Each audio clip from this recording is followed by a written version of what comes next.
Hi అంతర్జాతీయ వేదికపై పాకిస్తాన్ సరికొత్త వ్యూహాలతో అడుగులు వేస్తోంది.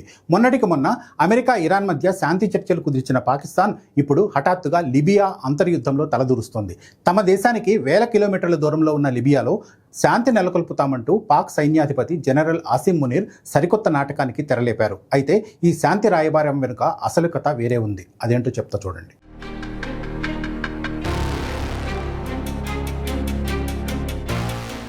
పాకిస్తాన్ సైన్యాధిపతి field marshal Asim Munir June 24న రావెల్పిండిలోని సైనిక ప్రధాన కార్యాలయంలో లిబియా జాతీయ సైన్యం డిప్యూటీ కమాండర్ సద్దాం హఫ్తార్కు ఘనస్వాగతం పలికారు.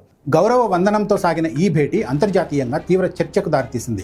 అమెరికా, ఇరాన్ దేశాల మధ్య మధ్యవర్తిత్వం వహించి సఫలమయ్యామన్న ఉత్సాహంలో ఉన్న పాకిస్తాన్ ఇప్పుడు లిబియా సంక్షోభాన్ని మరో వేదికగా మార్చుకోవాలని చూస్తోంది.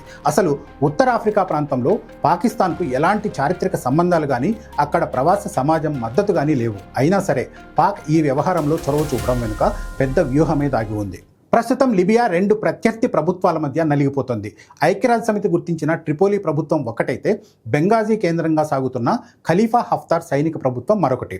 ఈ రెండు వర్గాలకు Turkey, Qatar, Egypt, Russia, UAE వంటి భిన్న దేశాల మద్దతు ఇస్తూ ఉన్నాయి.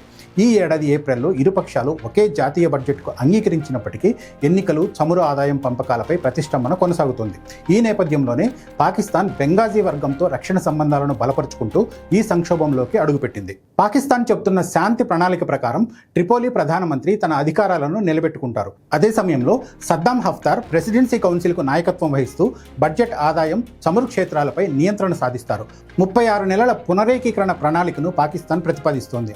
అయితే ఈ మధ్యవర్తిత్వం వెనుక ఉన్న అసలు రంగు రక్షణ ఒప్పందంతో బయటపడింది. బెంగాజీ సైనిక ప్రభుత్వానికి $4 బిలియన్ విలువైన ఆయుధాలను విక్రయించేందుకు పాకిస్తాన్ ఒప్పందం కుదుర్చుకుంది. ఈ భారీ ఒప్పందంలో భాగంగా పాకిస్తాన్ చైనాతో కలిసి సంయుక్తంగా తయారు చేసిన 16 JF-17 యుద్ధ విమానాలను లిబియా తూర్పు ప్రభుత్వానికి సరఫరా చేయనుంది. దీంతోపాటు 12 సూపర్ ముషాక్ శిక్షణ విమానాలను, సైనిక శిక్షణ సహకారాన్ని కూడా అందించబోతోంది. ఒకవేళ ఈ డీల్ పూర్తయితే ఒక అరబ్ దేశానికి JF-17 విమానాలను విక్రయించిన మొదటి దేశంగా పాకిస్తాన్ నిలుస్తుంది. అయితే 2011 నాటి ఐక్యరాజ్య సమితి ఆయుధ ఆంక్షలను ఈ ఒప్పందం పూర్తిగా ఉల్లంఘించినట్టే. ఓవైపు ఆయుధాలు అమ్ముకుంటూ మరోవైపు తాము తటస్థ మధ్యవర్తులమని పాకిస్తాన్ చెప్పుకోవడం హాస్యాస్పదంగా మారింది. నిజానికి ఇది మానవతా దృక్పథంతో చేస్తున్న పని కాదు, కేవలం లాభాపేక్షతో కూడిన దౌత్యం మాత్రమేనని నిపుణులు విశ్లేషిస్తూ ఉన్నారు. గతంలో అమెరికా, ఇరాన్ మధ్య శాంతి ఒప్పందం కుదిర్చి డొనాల్డ్ ట్రంప్, JD వ్యాన్స్ ప్రశంసలు పొందిన పాకిస్తాన్ ఆ ఇమేజ్ని ఇక్కడ వాడుకోవాలని చూస్తోంది.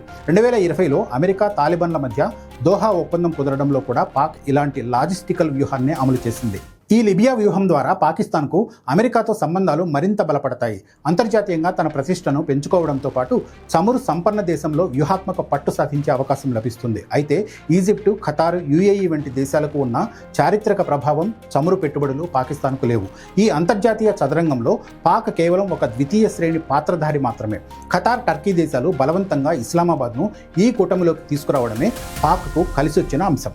ప్రస్తుతం పాకిస్తాన్ సొంత దేశంలో తీవ్రమైన ఆర్థిక లోటును, అంతర్గత భద్రతా సంక్షోభాన్ని ఎదుర్కొంటోంది.